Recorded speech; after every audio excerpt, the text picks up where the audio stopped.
Radio Corex, les corridors d'exportation de la FCCQ. Votre marché est plus grand que vous ne le pensez. Benoît Trottier est avocat et agent de marque de commerce chez Jolicoeur Lacasse.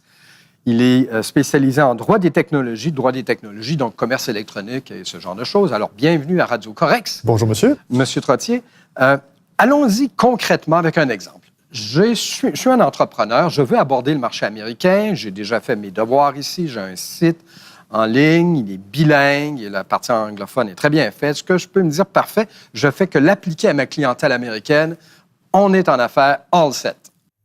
Écoutez, j'aimerais beaucoup que ce soit le cas, mais malheureusement, ça ne l'est pas. La problématique vient au niveau de l'opposabilité des termes et conditions du site. C'est-à-dire? Ou de la transaction que vous voulez faire avec un commerçant, un acheteur américain. Alors, il y a deux façons de présenter des termes et conditions. Soit, à un moment ou à un autre, vous êtes confronté à la fenêtre avec un menu déroulant et vous voyez passer les clauses qu'on veut opposer avec des boutons d'acceptation, j'accepte, je refuse. On appelle ça un click wrap agreement. Donc, la personne peut consentir en pesant sur l'un ou deux des boutons d'acceptation. L'autre façon, c'est sans présentation particulière, vous avez simplement conditions légales en bas de page. Or, ça pose un problème aux États-Unis. Vous êtes mieux de privilégier la façon avec le menu déroulant que simplement avoir conditions légales en bas de la page d'accueil parce que les cours disent qu'il y a un déficit de transparence alors qu'on veut faire présumer que les gens ont accepté les conditions, qu'ils n'ont peut-être pas cliqué, le simple fait de changer de page, de sortir de la page d'accueil. Donc, c'est pour ça qu'on vous recommande, les meilleures pratiques sont de mettre un menu déroulant avec les boutons d'acceptation. Parce que sinon, on peut se trouver en contravention, là, carrément, et ça peut, le site peut ne pas être conforme à ce que l'on attend.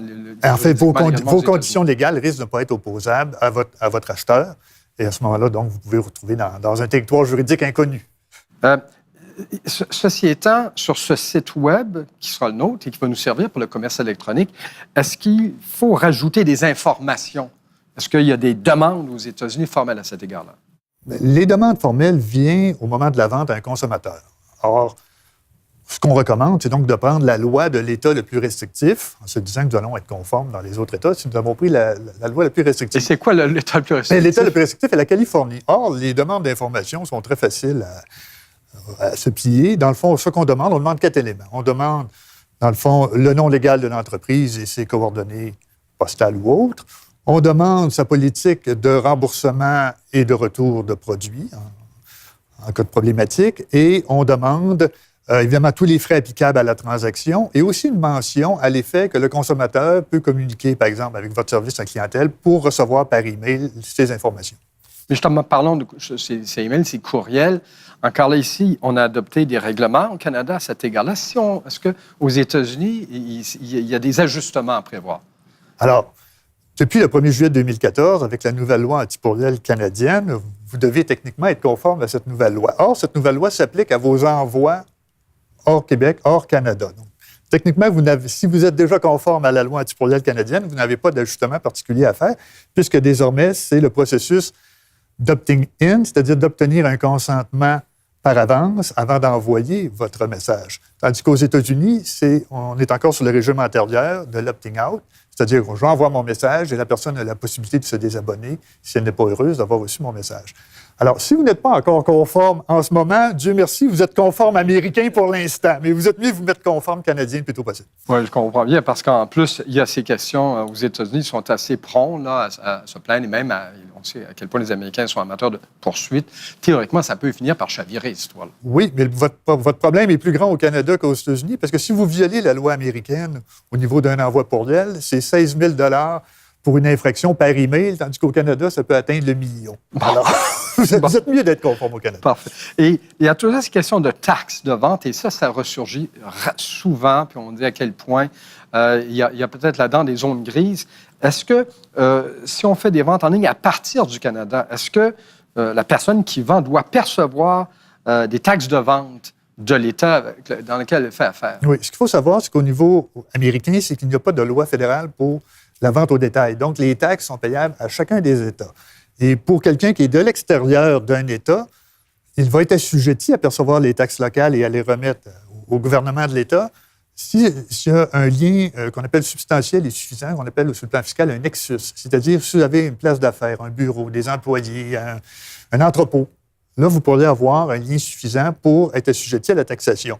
Par ailleurs, si ce n'est pas le cas, vous n'êtes pas tenu à faire payer les taxes locales. Normalement, c'est le consommateur qui devrait s'auto-cotiser et le remettre à l'État. Sûr.